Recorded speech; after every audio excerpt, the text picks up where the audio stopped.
Chikungunya dengue corona পরিস্থিতি নিয়ে জানবো চট্টগ্রাম থেকে ও বরিশাল থেকে যোগ দিচ্ছেন সহকর্মীরা। শুরুতে যাব চট্টগ্রামে, সেখানে আছেন সহকর্মী আলমগীর সবুজ। সবুজ, চট্টগ্রামের কি পরিস্থিতি দেখছেন? এই তিন রোগের মধ্যে কোন রোগের প্রকোপ চট্টগ্রামে সবচেয়ে বেশি? চট্টগ্রামে এই তিন রোগের মধ্যে এই মুহূর্তে করোনায় বেশি আসলে যেটা উদ্বেগের বিষয়। এই এই মৌসুমে অন্তত 15 দিনের মধ্যে চট্টগ্রামে 6 জনের মৃত্যু হয়েছে করোনা, এবং আক্রান্ত হয়েছে সর্বমোট এই মৌসুমে 112 জন, এবং গত 24 ঘন্টায় এখানে আক্রান্ত হয়েছে চট্টগ্রামে 13 জন।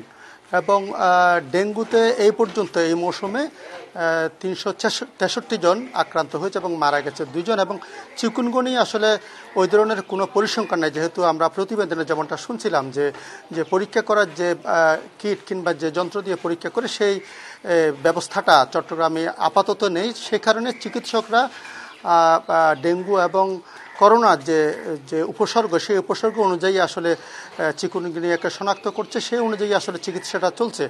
বলা চলে যে চট্টগ্রামে এই তিন রোগের মধ্যে করোনার সংখ্যা এখন বেশি, এবং স্বাস্থ্য যারা বিভাগের কর্মকর্তা কিংবা সংশ্লিষ্ট প্রশাসন আছেন তাদের তরফ থেকে বলা হচ্ছে যাতে করোনা এটা আরও বেশি বাড়তে না পারে, সেই জন্য স্বাস্থ্যবিধি মেনে চলার জন্য বারবার বলা হচ্ছে। তবু আমরা দেখেছি আসলে মানুষের মধ্যে ভয়টা কিছুটা কমে গেছে, এই কারণে অনেকের মধ্যে আমরা আসলে স্বাস্থ্যবিধি মানতে আমরা দেখছি না। চট্টগ্রামে বিশেষ করে বাজারে এবং যে রাস্তাঘাটে এবং যানবাহনে আমরা মানুষের মধ্যে যে বিশেষ করে মাস্ক যে পরিধানের যে বিষয়টা, সেটা আমরা চোখে পড়ছে না। যদিও যারা স্বাস্থ্য বিভাগের কর্মকর্তা আছে তারা বারবার সেই বিষয়টা বলছে, এবং চিকিৎসকরা বলছেন যাতে জ্বর সর্দি কিংবা গায়ে ব্যথা হলে তারা যেন সহসা চিকিৎসকের পরামর্শ নেন, এবং তারা যেন এই যে করোনা টেস্টটা করাতে তারা পরামর্শ দিচ্ছেন। মোটামুটি বলা চলে যে চট্টগ্রামে 3টা রোগী এখন প্রাদুর্ভাব দেখা দিচ্ছে, তবে বেশিরভাগ ক্ষেত্রে করোনা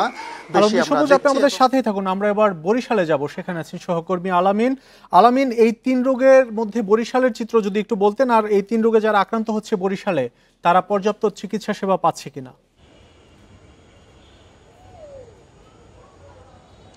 যে এই তিনটি রোগের মধ্যে বরিশালে সবচেয়ে বেশি কিন্তু ডেঙ্গু। আমরা যদি জানাই যে চলতি বছর এখন পর্যন্ত কিন্তু 4305 জন ডেঙ্গুতে আক্রান্ত হয়েছে, এবং এর মধ্যে কিন্তু মৃত্যু হয়েছে 11 জনের। আজকে গত 24 ঘন্টায় বরিশালে 2 জনের মৃত্যু হয়েছে, এর মধ্যে একজন হচ্ছে পটুয়াখালীর আর একজন হচ্ছে বরগুনার।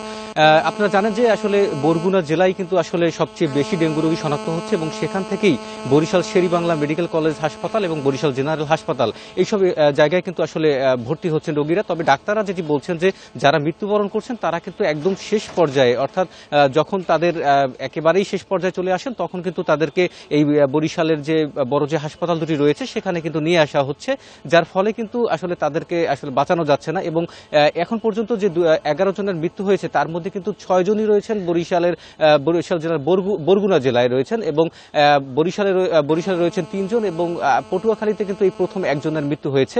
তো সব মিলিয়ে আমরা যেটি দেখেছি যে বরিশালের ডেঙ্গুর যে প্রকোপ, সেই প্রকোপ কিন্তু বেশি রয়েছে, এবং গত 24 ঘন্টায় 105 জনের কিন্তু ডেঙ্গু শনাক্ত হয়েছে। পাশাপাশি যদি আমি করোনার কথাটা বলি, সেক্ষেত্রে কিন্তু বরিশালে এখন পর্যন্ত 9 জনের করোনা শনাক্ত হয়েছে, তবে এই এখন পর্যন্ত কারো মৃত্যু হয়নি এই করোনা। এবং সেখানে কিন্তু আমরা দেখেছি যে হাসপাতাল যেগুলো রয়েছে সেখানে কিন্তু সব ধরনের ব্যবস্থাই গ্রহণ করা হয়েছিল, কিন্তু এখন পর্যন্ত হাসপাতালে আমরা কাউকে দেখিনি, এবং তারা কিন্তু যারা শনাক্ত হয়েছেন তারা বাসায় চিকিৎসা নিচ্ছেন। তো হাসপাতাল কর্তৃপক্ষ কিন্তু তাদের বিষয়ে চিকিৎসার যে সব যে ব্যবস্থাগুলো রয়েছে সেগুলো কিন্তু নিয়েছেন, এবং ডেঙ্গুর যে ব্যবস্থাগুলো সেটাও কিন্তু আসলে তারা নিয়ে রেখেছেন। তো এই ছিল আমার কাছে বরিশাল থেকে। ডেঙ্গু করোনার পাশাপাশি চিকুনগুনিয়ার প্রকোপও বাড়ছে, নিয়ে যুক্ত ছিলাম বরিশাল এবং চট্টগ্রাম থেকে।